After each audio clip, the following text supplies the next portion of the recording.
करना है। संविधान क्या कहता है? धर्म की अधर्म का प्राणियों में विश्व का। तो कॉमन सिविल कोड, एक इंडियन सिविल कोड आना चाहिए कि नहीं? आना चाहिए। न पॉपुलेशन कंट्रोल, न यूनिफॉर्म सिविल कोड। मैं रिपीट कर रहा हूं, न यूनिफॉर्म सिविल कोड चाहिए, न पॉपुलेशन कंट्रोल चाहिए। हमें इंडियन पिनल कोड की तर्ज पे एक इंडियन सिविल कोड चाहिए जिसमें 10 चैप्टर बने हो, लड़के की लड़की की शादी की उम्र बराबर हो, हिंदू हो या मुसलमान, पारसी हो या ईसाई, सबकी शादी की उम्र बराबर चाहिए। हमें तलाक लेने का तरीका एक चाहिए, सबका कोर्ट के जरिए हो या सबका आम सहमति से हो या सबका मीडिएशन से हो, जो भी हो। ट्रिपल तलाक भले खत्म हो गया, लेकिन 5 तरीके के तलाक और चल रहे हैं। 5 तरीके के और चल रहे हैं जो एसएमएस पे होते हैं, ईमेल से होते हैं, कुरियर से होते हैं, स्पीड पोस्ट से होते हैं। आप लोग क्या सोचा ट्रिपल तलाक खत्म, समस्या खत्म? नहीं नहीं नहीं नहीं, वैसे ही 5 और भी हैं। उसका नाम था तलाके बिद्दत। बस वो ही था कि उसमें तलाक तलाक तलाक एक साथ कहना था, लेकिन 5 और हैं, उसमें 30-30 दिन का गैप देना है। एक का नाम है तलाके हसन, दूसरे का नाम है तलाके एहसन, तीसरे का नाम है तलाके सुन्नत, चौथे का नाम है तलाके बाइन, 5वें का नाम है तलाके किनाया। उन 5 को मैंने सुप्रीम कोर्ट में चैलेंज किया हुआ है।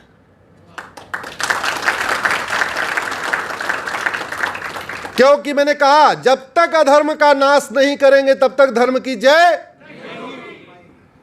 अब यह बताइए, भारत में, हिंदुस्तान में, जहां नारी तू नारायणी कहा जाता है, जहां गृहिणी कहा जाता है, जिसका पूरा परिवार ऋणी होता है, उस संस्कृति के अंदर एक विदेशी संस्कृति तलाके हसन, तलाके एहसन, तलाके सुन्नत, तलाके बाइन, तलाके किनाया चले, तो हम सबको इसका विरोध करना चाहिए कि नहीं? ये हिंदुस्तान है या अरब है बताइए? तो हिंदुस्तान है, तो भारत का संविधान अपने अपने देश के लिए बनता है। ये भारत का संविधान अरब के लिए नहीं बना है, ये भारत का संविधान भारत के लिए बना, हिंदुस्तान के लिए बना है। ये भारत का संविधान भारतीय भाषाओं का प्रचार प्रसार करता है, ये भारत का संविधान भारतीय रीतियों का प्रचार प्रसार करता है। तो भारतीय रीति रिवाज, भारतीय परंपरा, भारतीय वेशभूषा, भारतीय ज्ञान विज्ञान, भारतीय खान पान, उसके प्रचार प्रसार के लिए है। ये विदेशी रीति रिवाज, विदेशी वेशभूषा, विदेशी पहनावा, विदेशी खान पान उसके लिए नहीं है। और हमारा ही नहीं, पूरी दुनिया का।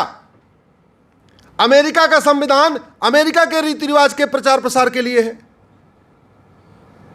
अफ्रीका का संविधान अफ्रीका के सिस्टम को आगे बढ़ाने के लिए है। हिंदुस्तान का संविधान हिंदुस्तान की रीतियों को, हिंदुस्तान की परंपराओं को, हिंदुस्तान की भाषाओं को, हिंदुस्तान के रीति रिवाज के प्रचार प्रसार के लिए। अब इसको लागू करना, जैसे ड्राइवर का काम है अच्छी तरीके गाड़ी चलाना, मोची का काम है अच्छी तरीके जूते की सिलाई करना, डॉक्टर का काम है अच्छी तरीके दवाई देना, वैसे ही सांसद विधायक का काम है भारतीय संविधान को ईमानदारी से लागू कराना। क्योंकि हमारे देश में सांसद विधायक को पब्लिक सर्वेंट कहते हैं, सांसद विधायक को लॉमेकर कहते हैं। पब्लिक सर्वेंट का मतलब पब्लिक का, जोर से बोलिए जरा,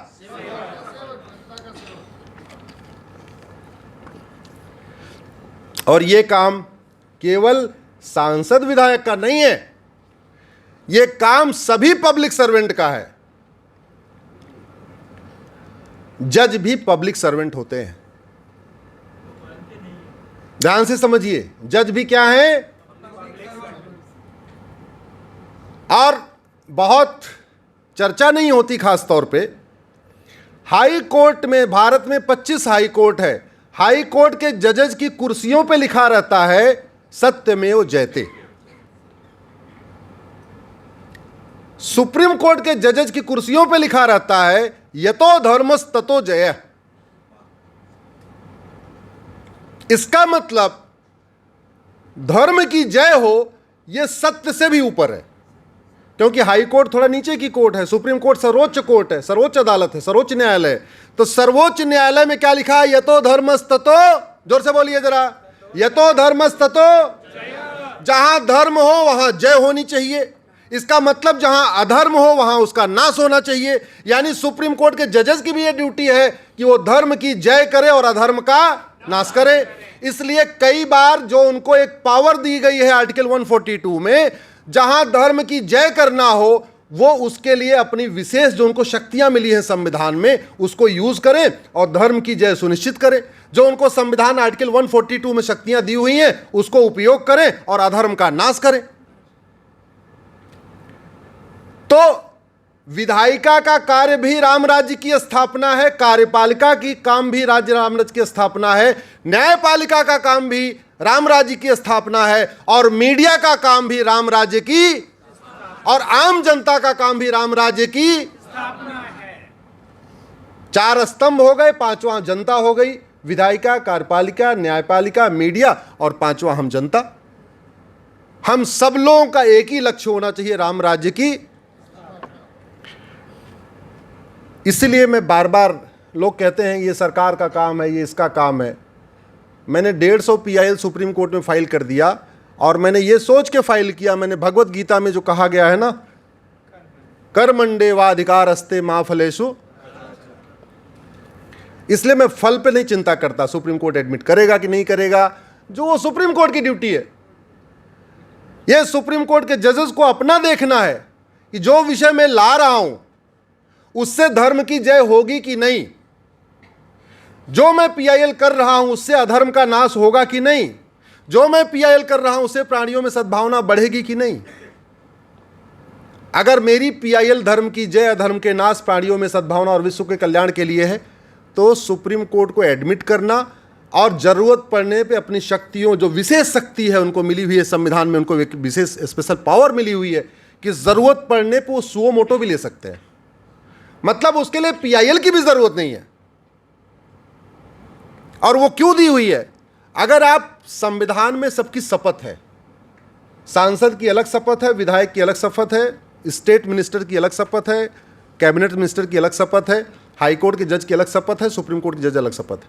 अगर आप शपथ जाके देखें, यहां आप सब लोग बुद्धिजीवी बैठे हैं, संविधान का शेड्यूल 3 जाके देखें, वहां एक फॉर्म है, सबकी अपनी अपनी ओथ का फॉर्म है। तो सांसद, विधायक और मंत्री ओथ लेते हैं, I will act in accordance with law, I will act in accordance with the constitution. मैं संविधान के अनुसार कार्य करूंगा, मैं संविधान कानून के अनुसार कार्य करूंगा, ये शपथ लेते हैं सांसद, विधायक और मंत्री। लेकिन हाई कोर्ट के जज और सुप्रीम कोर्ट के जज शपथ लेते हैं, I will uphold the constitution, कि अगर ये लोग सांसद, विधायक, मंत्री संविधान के अनुसार कार्य नहीं करेंगे तो इनसे हम कार्य करवाएंगे। ये शपथ है। मैं इस शपथ को 2-4 बार हाई कोर्ट और सुप्रीम कोर्ट के रिस्पेक्टेड जजेस को पढ़वा चुका हूं कि आप जरा देखिए आपकी शपथ और सांसद, विधायक, मंत्री की शपथ में अंतर क्या है।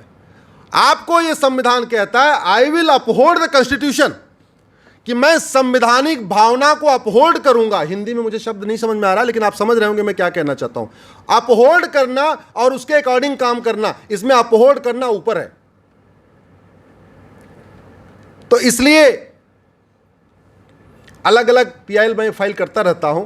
मेरा यह मानना है कि आप इस बात से सहमत होंगे कि भारत में एक इंडियन सिविल कोड आना चाहिए, जैसा इंडियन पिनल कोड है। ये 40 तरीके के कानून खत्म होने चाहिए। हिंदू मैरिज एक्ट, मुस्लिम marriage act, Parsi marriage act, Christian marriage act, जो दुनिया भर के चल रहे हैं। शादी विवाह का उम्र का अलग कानून चल रहा है, विरासत का अलग कानून चल रहा है, वसीयत का अलग चल रहा है, गोद लेने का अधिकार अलग चल रहा है, भरण पोषण का सब अलग अलग चल रहे हैं। जैसे 1 नेशन 1 टैक्स आया, ऐसे 1 नेशन 1 सिविल कोड आए, और मुझे लगता है कि इसका सब स्वागत करेंगे। खासतौर पे मुस्लिम बेटियां इसका सबसे ज़्यादा स्वागत करेंगे। वो क्यों करेंगी? क्योंकि सबसे ज़्यादा जरूरत उन्हीं को है।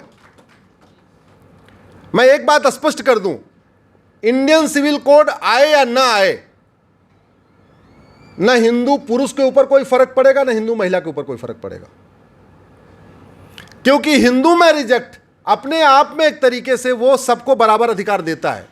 वो बेटे बेटी को बराबर अधिकार देता है, पति पत्नी को बराबर अधिकार देता है, माता पिता को बराबर अधिकार देता है। तो कोई बहुत भेदभाव नहीं होगा।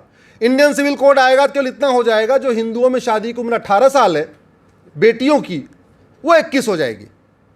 इतना ही फर्क आएगा। और मुझे लगता है उससे कोई फर्क इसलिए नहीं पड़ेगा, सामान्यतया हिंदुओं में आज की डेट में 21 के पहले कोई किसी की शादी हो ही नहीं रही है।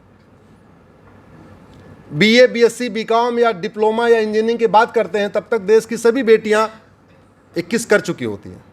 तो इंडियन सिविल कोड आएगा जब शादी विवाह की उम्र समान होगी, सबसे ज़्यादा बेनिफिट किसको मिलेगा? हमारी मुस्लिम बेटियों को। सबसे ज़्यादा अगर तलाक का तरीका एक हो जाएगा, ये तलाक़े हसन, तलाक़े हसन, तलाक़े सुन्नत, तलाक़े बाइन, तलाक़े किनाया खत्म हो जाएगा, सबका कोर्ट के जरिए तलाक होगा, तो फायदा किसको होगा? जोर से बोलिए। मुस्लिम बेटियों को। गुजारा भत्ता अभी उनको नहीं मिलता, उनको केवल मेहर की रकम मिलती है, वो 5,000, 10,000, 15,000 होती है। अगर मेंटेनेंस का राइट सबको मिल जाएगा, गुजारा भत्ता का अधिकार सबको मिल जाएगा, तो फायदा किसको होगा? मुस्लिम बेटियों को।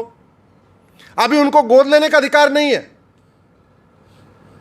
मतलब बच्चा नहीं हुआ तो मुस्लिम पति पत्नी गोद नहीं ले सकते, और अगर ले लिए तो उसको अपनी पूरी प्रॉपर्टी नहीं दे सकते। तो पूरी प्रॉपर्टी बचाने के चक्कर में दूसरा विवाह कर लेते हैं। अब माई देवे कमी अगर पति में रही तो दूसरा विवाह किया तो भी बच्चा नहीं होगा। आप समझ रहे हैं? तीसरा कर लिया तो भी बच्चा नहीं होगा, चौथा कर लिया तो भी बच्चा नहीं आएगा। तो घर में 3 सौतन और आ गई और बच्चा, तो परिवार की साइज बढ़ गई, परिवार साइज बढ़ गई, खर्चा बढ़ गया। जहां 1 सिलेंडर से काम चल रहा था 3 सिलेंडर चाहिए, जहां 1 घर से काम था वो 2 घर चाहिए। तो परिवार बढ़ गया लेकिन बच्चा तो हुआ ही नहीं। मतलब जरा सोचिए, जरा क्या क्या भगवान जाने किसने बनाया, कब बनाया, क्यों बनाया, उसमें मैं चर्चा नहीं करूंगा।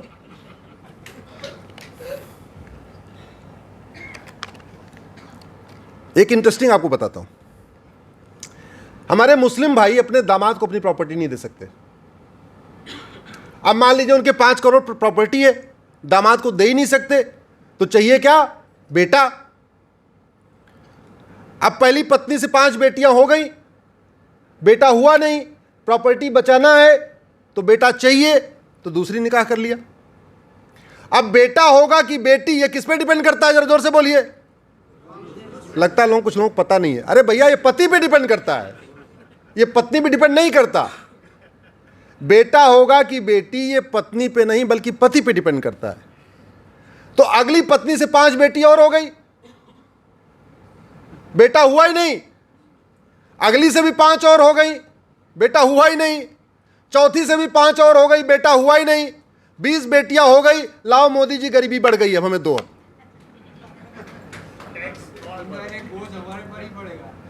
लाओ मोदी जी, मुफ्त वाला मकान और दो, सिलेंडर और दो, फला और दो, हॉस्पिटल में डॉक्टर और बढ़ाओ। अरे भैया, ये सब समझिए जरा। तालाब में एक अगर आप कुछ पत्थर फेंकोगे तो वाइब्रेशन पूरी जगह जाती है। हम बहुत बड़ी गलतफहमी में कि यूपी बिहार में जो हो रहा है उसका गुजरात से कोई कनेक्शन, गुजरात से कनेक्शन है। अगर बिहार में गरीबी है या बंगाल में गरीबी है या यूपी में गरीबी है, अल्टीमेटली आप भी उससे संबंधित हैं। आप ये मत सोचिए कि आपके ऊपर कोई फर्क नहीं पड़ रहा, आपके ऊपर ही फर्क पड़ रहा है। जितनी स्कीम है ये सबके ही सहयोग से चल रही है, सबका उसमें कंट्रीब्यूशन है, सबका टैक्स है उसमें। इंडियन सिविल कोड आएगा तो हमारी मुस्लिम बेटियों को समृद्धि में होगी, शांति होगी, उनका स्वास्थ्य अच्छा रहेगा, वो भी पढ़ेंगी, वो भी आगे बढ़ेंगी। और सबसे बड़ा फायदा होगा टैक्स पेयर का, जो इतना ज़्यादा टैक्स, टैक्स के ऊपर टैक्स, टैक्स के ऊपर टैक्स। वकील डॉक्टर को पैसा देता है, पहले वकील बेचारा टैक्स, एक व्यापारी टैक्स दिया, वकील को गया पैसा फीस दिया, अब वकील ने टैक्स दिया। वकील गया डॉक्टर के पास, वो भी टैक्स पेड मनी थी, डॉक्टर ने टैक्स दिया। डॉक्टर फिर से स्कूल में गया, बच्चे का एडमिशन कराया, वहां भी टैक्स हुआ। आप जरा सोचो, अगर कायदे से आप देखो तो जितने लोग टैक्स देते हैं वो सब उस पर टैक्स देते हैं, वो फिर टैक्स देते हैं, फिर टैक्स देते हैं। 70% टैक्स में चला जा रहा है पैसा। किसान ने टैक्स दिया, किसान तो नहीं दिया, व्यापारी ने टैक्स दिया, वो टैक्स पेड मनी उसने डॉक्टर को दिया, डॉक्टर ने उस टैक्स पेड मनी के ऊपर टैक्स दिया, वकील ने टैक्स पेड मनी के ऊपर टैक्स दिया, टीचर ने टैक्स पेड मनी पे टैक्स दिया, स्कूल ने टैक्स पेड मनी पे। ये पूरा सिस्टम बना हुआ है, ऐसे घूम रहा है ये। 1 नेशन 1 सिविल कोड आएगा, सबको शांति मिलेगी, सबको समृद्धि होगी, इसलिए मैं आप सबसे निवेदन करता हूं, जब कभी मौका मिले, प्लीज, आप सबसे कहने का मतलब, इस समय करोड़ों लोग इसको देख रहे हैं, आप बर्थडे इनवाइट करने के लिए सांसद विधायक से मिलते हैं, शादी का इनविटेशन कार्ड देने के लिए सांसद विधायक से मिलते हैं, कई बार तो किसी काम के लिए जबरदस्ती जाके फोटो खिंचवाने के लिए सांसद विधायक से मिलते हैं। ऐसे भी लोग हैं जो कुछ नहीं करते, बोले आशीर्वाद लेने आया हूं जी। बोले कैसे? बोले आशीर्वाद लेने आया हूं। अरे भैया, राष्ट्रहित के कार्यों के लिए भी सांसद विधायक से मिलिए। आप लोग तो मिलते ही होंगे, मैं तो उनसे कह रहा हूं जो नहीं मिलते, महीने में एक बार जाइए, सांसद विधायक से मिलिए और उनको बताइए ये समस्या ये है, इसका मूल कारण ये है, इसका अस्थायी समाधान ये है, प्लीज अस्थायी समाधान करो। आप जरा कल्पना करिए, हर सांसद के पास दिन में 100 बार एसएमएस आए, जी इंडियन सिविल कोड कब लागू होगा, नमस्कार सांसद जी मैं फला फला बोल रहा हूं, इंडियन सिविल कोड कब लागू होगा। ऐसे आप सोचो, अगर 100 एसएमएस आए सांसद के पास, 100 व्हाट्सएप मैसेज आए, रोज 100 ईमेल आईडी आए, और 4-6-10 लोग मिलकर भी कहने वाले हों, सांसद जी संसद सत्र शुरू होने वाला है, इंडियन सिविल कोड कब आएगा, क्या कार्यक्रम चल रहा है आपका। सब लोग पार्टियों से ऊपर उठ के, आप लोग तो पार्टियों से ऊपर उठ के बात करते ही हैं, मैं आपकी बात नहीं कर रहा, सब लोग पूरे देश में अपनी अपनी पार्टी में रहिए, पार्टी से जुड़े रहिए, पार्टी कोड भी दीजिए। मैं किसी को पार्टी बदलने के लिए नहीं कह रहा हूं, मैं तो कह रहा हूं आप राष्ट्रहित में, समाज के हित में, देश के हित में सांसद से पूछिए जनसंख्या नियंत्रण कब होगा, घुसपैठ नियंत्रण कब होगा, धर्मांतरण नियंत्रण के लिए कानून कब बनेगा, इंडियन सिविल कोड कब आएगा। ऐसा अगर सांसदों के पास एसएमएस आना शुरू हो जाए, व्हाट्सएप आना शुरू हो जाए, ईमेल आना शुरू हो जाए, 10-20 लोग मिलकर कहना शुरू कर दें, तो अल्टीमेटली उनके ऊपर मानसिक कुछ प्रेशर आएगा कि नहीं आएगा? आएगा नहीं आएगा? अभी इसलिए प्रेशर नहीं है क्योंकि आम जनता को केवल अच्छा अच्छा भाषण चाहिए। अच्छा भाषण चाहिए तो अच्छा भाषण दे रहे, जिस दिन आपको अच्छा कानून चाहिए वो अच्छा कानून भी आपको देंगे। अच्छा कानून मांगो तो, जब अच्छे भाषण से कुछ हो तो फिर जरूरत क्या है अच्छा कानून देने की।